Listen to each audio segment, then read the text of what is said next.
Okay, binomial expansion, binomial approximation ng binomials mismo.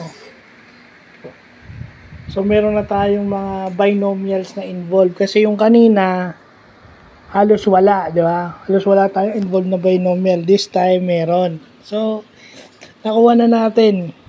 Kasi may formula naman. Pero ang kinukuha lang natin dito is hanggang pangatlo kasi napakahaba raw nito kapag ka tinuloy. Gaya na sinabi ko, ito yung math na kailangan alam ng mga computer science at saka IT kasi ang computer ay nagpa-process ng ganitong kaliliit na number at yung iba naman ay sobrang laking number. So, yun ang importanteng nalalaman natin. Math, IT at saka CS vlog dito. Sama-sama na sa tatlo. So, nakuha ko naman siya. Hindi ko naman inaano na yung tamang sagot. Basta yung process lang nakuha ko. I-erase mo.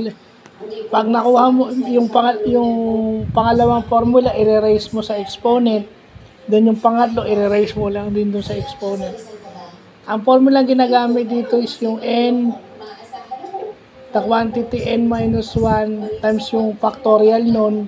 Pag dalawa, 2. Then yung sumunod, yung factorial 3. Ganun pa rin yung nasa taas. So, ganun. Ganun lang siya. I-erase mo lang sa exponent. So, yun, maganda't nakuha natin. Hindi naman natin kinukuha yung pinakatama. Yung process lang, alam natin. So, yun lang po. No? At least, meron tayong math na pwedeng gamitin sa computers. So, yun lang po.